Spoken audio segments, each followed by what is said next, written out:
কিন্তু ওই আলামিক চ্যাংরাটাকে লাই দিয়ে দিয়ে মাথা তুলে দিতে চাও, এরপর কি আমাদের কথা শুনবে যাবি? এমনিতেই তার পাও স্যান্ডেল থেকে খোলে না। আমি কইছে গরিব মানুষের সওয়াল, স্যান্ডেল পায়ে দিয়ে এত বাবুগিরি কিসির? আলামিন কি স্যান্ডেল পায়ে দেয় বাবুগিরি করার জন্যে? না তো কি, সারা জীবন শুনে এসেছি খালি পায়ে হাঁটলে পরে শরীর স্বাস্থ্য ঠিক থাকে, মাটির থেকে সরাসরি ভিটামিন উঠে তেজ বাড়ায়। আর আলামিন আমাকে নতুন কিছু শোনাচ্ছে।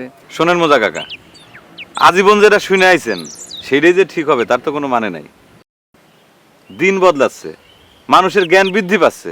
কি যে কও না নয়ন, তাই কয়ে ওইটুকু চ্যাংড়া আলামিনের কাছ থেকে শিখা লাগবি? স্যান্ডেল পায়ে দিয়ে হাঁটলি আর সাবান দিয়ে হাত ধুলি। তা অসুবিধা কি? আলামিনের তো কোনো দোষ নাই, ওই স্কুলের থেকে যা শিখছে সেইটাই কইছে। আর তাছাড়াও ছোট মানুষ দেখে ওকে অবহেলা করার তো কোনো কারণ নাই। শোনেন, আমি যে কথা কই মনোযোগ দিয়ে একটু শোনেন। এরকম ছোট বাচ্চাদের দিয়ে শিশুদের দিয়ে এমন কোনো কাজ করানো যাবে না যেটা করলে ওর জীবনের জন্য ভবিষ্যতের জন্য বিপদ ডেকে আনে। ওইসব কথা আমাকে কোনো লাভ নেই বাপু, তোমার বাপারে যায় কাউকে। এই চলো কামে যাই, কামের ক্ষতি হলে পরে কিন্তু পরামানিক সাহেব আমাদেরই ধরবেন নি। চলে মা, তুমি আলামিনে কয়ে দাও না সেজন্য আমার সাথে খেলে। আলামিনের কাম আছে বাপ, তুমি নিজে নিজেই খেলো। একলা একলা কি খেলা যায়? তুমি আলামিনে কয়ে দাও না সেজন্য বিকেলে আমার সাথে খেলে। কইলাম তো বাপ, কাম বাদ দিয়ে তোমার সাথে খেলবার পারবি না। তোমার সাথে খেললি পরে কামের ক্ষতি হয়। কিসের কাম? আমি তো কোনো কাম করি না, আলামিন কাম করবি কে? শোনো বাপ, আলামিন তোমার সাথে খেললি পরে তোমার বাপ রাগ হবি। তোমার আশ্রম যারা খেলার সাথে এসে তাদের সাথে তুমি খেলোকে যাও। আলামিন কাম না করলি পরে যে না খায় থাকা লাগে বাপ। যা খেলোকে যাও। ভাবি, ওরে আল্লাহ, দেখো গরিবের বাড়ি কিরে এসে উঠেছে। কিরম হয়েছে ভাই? ভালো আছি ভাবি।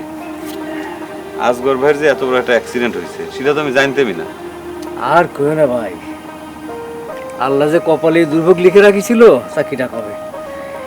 এইভাবে বেঁচে থাকার কোনো মানে হয় কও? কি শুরু করেছে তুমি আবার এসব? চুপ করো তো।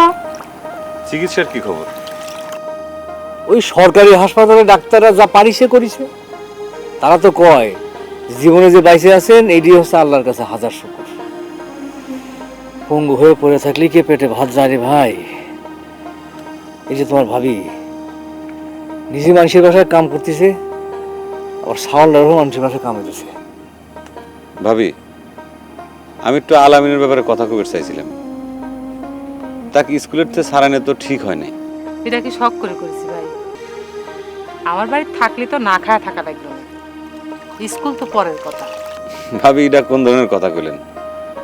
আলামিনের ভবিষ্যৎ নষ্ট হয়ে যাচ্ছে না?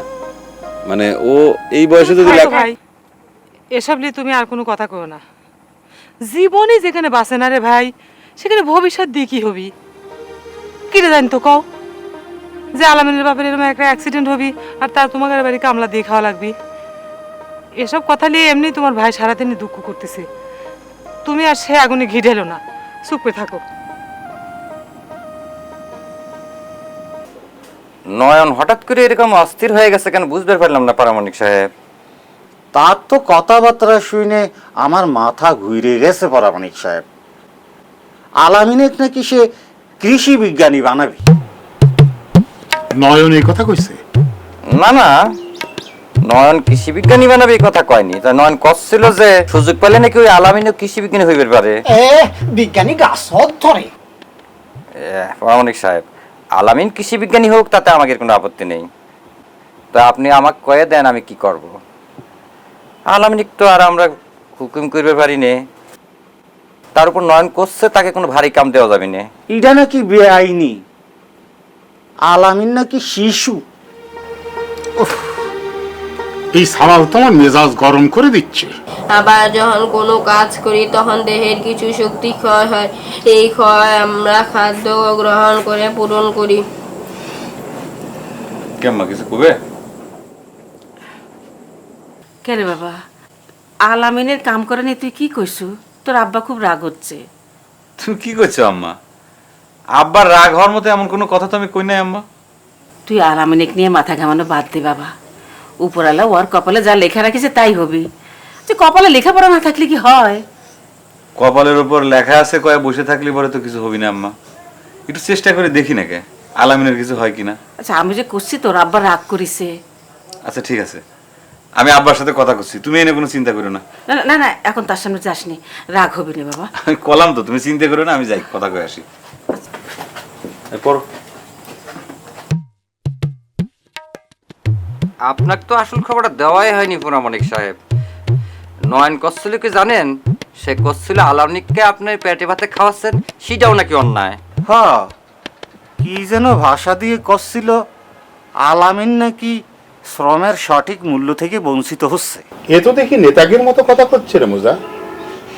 আমার সাওয়াল কি কলেজে যায় রাজনীতি শুরু করলো নাকি? আমার কাছে তো সেটা মনে হচ্ছে না পুরামানিক সাহেব। রাজনীতি করলে তো আর আলামিনের পক্ষে যেত না, কারণ আলামিনের তো ভোটই নাই। আব্বা, আমি আপনার সাথে কিছু কথা কবে চাই। কথাতে তুমি মেলাই করছো শুনলেন। আপনি কি শুনেছেন আমি জানি না, তো আমার মনে হয় যে আমি যদি আপনার কথাগুলো কই তাহলে আপনি বুঝতে পারবেন।